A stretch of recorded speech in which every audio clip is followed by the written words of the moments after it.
Rahim. Dear viewers, welcome to Codex math. आज की इस वीडियो के अंदर हम स्विच स्टेटमेंट को डिस्कस करेंगे।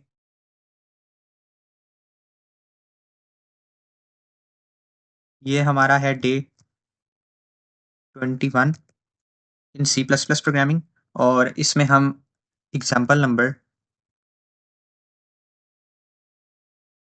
3 को डिस्कस करेंगे। और इसके अलावा हम जो आज बेसिकली प्रोग्राम बनाने वाले हैं वो है हमारे पास ग्रेडिंग सिस्टम। एक छोटा सा ग्रेडिंग सिस्टम बनाएंगे by using switch statement. Okay, तो इसको मैं क्या बोलूँगा? Grouping multiple cases. तो हम इस टेक्नीक को आज समझने वाले हैं, ये होती क्या है। Grouping multiple cases. ओके, सबसे पहले तो मैं मेन स्ट्रक्चर बना लेता हूँ जल्दी से। Hashtag include iostream using name space standard int name return 0। एक दफ़ा ये इसको रन करते हैं, क्या ये हमारा सही बना है? जी, तो हमारा जो है मेन स्ट्रक्चर वो सही बन गया है। अब हम आगे चलते हैं। अब सबसे पहले तो मुझे क्या करना पड़ेगा? अगर मैं एक आपके पास ग्रेडिंग सिस्टम बना रहा हूँ, तो मेरे पास सबसे पहले क्या होना ज़रूरी है? Character type. कैरेक्टर की डाटा टाइप को मैं यूज़ करूँगा और एक ग्रेड होना ज़रूरी है मेरे पास। ओके, अब मैं ग्रेड क्यों ले रहा हूँ, आगे मज़ीद डिस्कस करेंगे। अभी से आपने टेंशन नहीं लेनी कि ये क्या हो रहा है, मैं आपको सारा एक्सप्लेन करके जाऊँगा।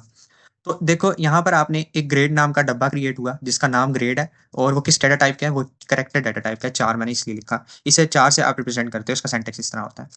तो आगे देखो, मैं एक मैसेज डिस्प्ले कराऊँगा, एंटर योर ग्रेड। ए से लेके आप किधर तक एंटर कर सकते हो? ए से लेके एफ तक एंटर कर सकते हो। ओके, नीचे मैं यूज़र को एक्सेस दे देता हूँ कि वो ग्रेड जो है वो एंटर कर सके। अब देखो, यहाँ पे मैंने यहाँ पे यूज़र ग्रेड एंटर करेगा और वो इस ग्रेड नाम के डब्बे के अंदर जाके स्टोर होगा, जो कि कैरेक्टर टाइप का है। ओके, अब यहाँ पर यूज़र कोई कैरेक्टर एंटर कर सकता है, like A B C D E F, मतलब इसके अंदर अंदर या कोई भी अल्फ़ाबेट कर सकता है, वो मैं बाद में समझाता हूँ। एक वर्स्ट केस सिनेरियो भी होगा इसके अंदर। तो देखें, अब मैं लगाता हूँ स्विच। स्विच देखें हाईलाइट हो चुकी है, और मैं इसके अंदर से ग्रेड को पास कर देता हूँ। ये जो ये वाला ग्रेड था, इसको मैंने यहाँ से पास कर दिया। ओके, अब मैं यहाँ पे अपनी जो है स्विच स्टेटमेंट इसको यूटिलाइज करने लगा हूँ। कैसे? अब देखिए, मैंने बॉडी बना दी। इसके बाद मैं आप सबसे पहले लिखता हूँ केस 1। अब केस कैरेक्टर के अंदर हम डाल रहे हैं, तो कैरेक्टर को डिस्प्ले करवाने के लिए आप इस तरह यूज़ करते हो, मतलब कि सिंगल जो इन्वर्टेड कॉमास हैं इनको, और सेंटर में आप डालोगे ए को। ओके, और इसके बाद आपने सेमी कॉलन नहीं, कॉलन यूज़ करना है। ओके, अब जो मैंने यहाँ पर एक चीज़ लिखी, ग्रुपिंग मल्टीपल केसेस। अब मल्टीपल केसेस हम कहाँ यूज़ कर सकते हैं? अब आपको पता है कि यूज़र ने केस तो एंटर करना है, लेकिन यूज़र ए कैरेक्टर को एंटर कर सकता है। अब वो स्मॉल ए को भी तो प्रेस कर सकता है ना, मतलब उसने कैप्स लॉक ऑन नहीं की हुई है, शिफ्ट दबा के ए को प्रेस नहीं कर रहा, तो उसका जो है वो स्मॉल में जाएगा ए, कैपिटल लेटर्स में तो नहीं आया ना, तो मतलब लोअर केस में ही गया। अब लोअर केस के लिए हमें क्या करना पड़ेगा? हम एक और केस लगाएँगे, और जिसके अंदर हम क्या करेंगे? एक ए को पास करवा देंगे। हम कहेंगे यूज़र अगर कैपिटल ए मतलब अपर केस ए भेज रहा है या लोअर केस ए भेज रहा है, हमें एक्सेप्टेबल है, कोई भी चलेगा। ओके, इसके बाद फिर आप क्या करते हो? इसके बाद फिर आप लगा दो सी आउट, डिस्प्ले करवा दो। अगर आपका ग्रेड ए है, तो एक्सीलेंट का मैसेज एक डिस्प्ले करवा दो। ओके, इसके बाद आप ब्रेक यूज़ करना लाज़मी से, क्योंकि आपका नहीं तो सारे जो जितने भी केसेस हैं सारे प्रिंट हो जाएँगे। इसके बाद मैं नेक्स्ट केस लगाने लगा हूँ, जिसमें अगर स्टूडेंट जो है वो उसका बी ग्रेड आया है, तब आप बी ग्रेड को एंटर करते हो, तो आपके पास क्या डिस्प्ले हो जाए? स्मॉल ए, और मतलब कि लोअर केस में आप लिख दो या अपर केस में, तो आपके पास दोनों जो है वो अप्लाई हो जाएँगे, दोनों ईज़िली रन हो जाएँगे। तो आपके पास क्या लिखा आएगा? आपके पास लिखा आ जाए for example good job. Okay, अब मैं यहाँ पे एक ब्रेक यूज़ कर लेता हूँ। अब चलते हैं अपने नेक्स्ट केस के पास। अब मैं नेक्स्ट केस लगा रहा हूँ, जिसमें मैं फॉर एग्ज़ाम्पल सी को पास करवा रहा हूँ। आई एम सॉरी, सेमीकोलन नहीं, कोलन यूज़ होगा यहाँ पे। केस मैं यहाँ पे स्मॉल भी दे देता हूँ। ओके, तो हमें क्या डिस्प्ले हो जाए? तो हमें डिस्प्ले हो जाए फेयर। आप कुछ भी लिख सकते हो, मैं अपने से अज़्यूम कर रहा हूँ। Fair effort. ओके, मतलब आपने काफ़ी एफर्ट की।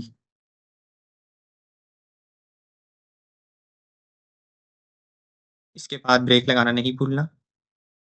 चलते हैं अपने नेक्स्ट केस के पास, जिसमें मैं क्या एंटर कर रहा हूँ, जिसमें मैं कैपिटल डी, स्मॉल डी। इसके बाद मैं क्या डिस्प्ले करवाऊँगा, सी आउट, और मैं यहाँ पर लिख देता हूँ नीड, आपको इम्प्रूवमेंट की ज़रूरत है। आप अच्छे खासे लाइक बंदे नहीं हो, इसलिए आपको इम्प्रूवमेंट चाहिए। ब्रेक लगाना नहीं भूलना, बार-बार कह रहा हूँ। अगर जिधर भी आप भूल गए, तो वो आपका जो है वो सही से एग्ज़ीक्यूट नहीं होगा। वो जितने भी उसके बाद वाले केसेज़ होंगे, वो सारे जो हैं वो एग्ज़ीक्यूट हो जाएँगे। तो आपका कोड बिल्कुल ख़राब हो जाएगा। अब मैं नेक्स्ट केस लगा रहा हूँ, जिसके अंदर मैं एफ को डिस्प्ले करवाना चाह रहा हूँ। मतलब कि अगर यूज़र ने एफ डिस्प्ले किया, मतलब कि हमारे पास अगर एफ ग्रेड आया, तो इसका मतलब है स्टूडेंट फेल है। हम यहाँ पर दोनों कंडीशन रखते हैं, मतलब कि अगर कैरेक्टर जो है वो एफ टाइप का है, कैपिटल में या स्मॉल में, तो दोनों हमारे पास जो है अप्रूव्ड हैं। हम दोनों के लिए आंसर को प्रोवाइड करेंगे। यहाँ पर क्या डिस्प्ले हो जाए, फेल। एक रोने वाला इमोजी भेज देते हैं। तो एंड इसके बाद हम यहाँ पर ब्रेक कर देंगे। ये तो हमारे हो गए सारे केसेस। आपने जब जिन्होंने पिछले लेक्चर्स को नहीं देखा हुआ, तो मैं उनके लिए एक दफ़ा दोबारा से एक्सप्लेन कर देता हूँ। आपके जितने भी केसेज़ हैं, ये सारे एट अ टाइम रन नहीं होंगे। एट अ टाइम आपने अगर फॉर एग्ज़ाम्पल यूज़र ने यहाँ से एंटर किया, तो सिर्फ़ ए वाला होगा, ब्रेक होने के बाद सारे आगे टर्मिनेट हो जाएँगे।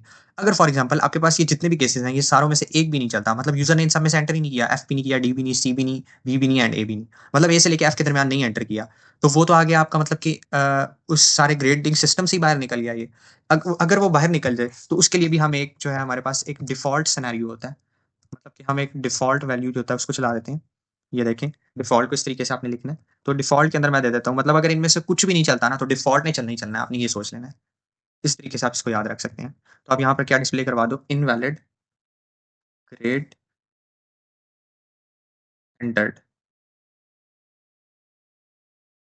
ओके, इसके बाद आप बेशक ब्रेक लगाओ ना लगाओ, उससे कोई मसला नहीं पड़ेगा। क्योंकि इसने एट द एंड तो चल नहीं चलना है, इसके नीचे तो कुछ है नहीं। लगा दो तो कोई मसला नहीं, लगा भी देते हैं चलो। ओके, चलिए अब इस प्रोग्राम को एक दफ़ा रन करके देखते हैं। फिर मैं आपको समझाता हूँ यहाँ पे हो क्या रहा है। देखिए मेरे पास एक स्क्रीन डिस्प्ले हुई, या चलें पहले एक दफ़ा यहाँ पर लिख देते हैं हमने ये बनाया क्या है। सबसे ऊपर लाइन में हम डिस्प्ले करवा देते हैं। इसको कॉपी कर लेते हैं यहाँ से।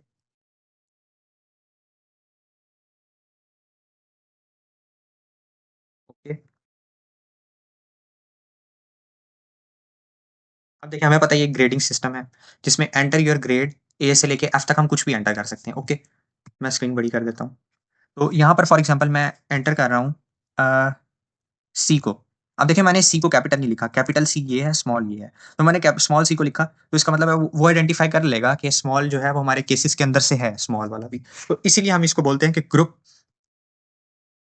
इसलिए हम इसे बोलते हैं ग्रुप मल्टीपल केसेस। ओके, तो अब मैंने यहाँ पे सी एंटर किया, तो देखिए यहाँ पर क्या आया, फॉर एफर्ट।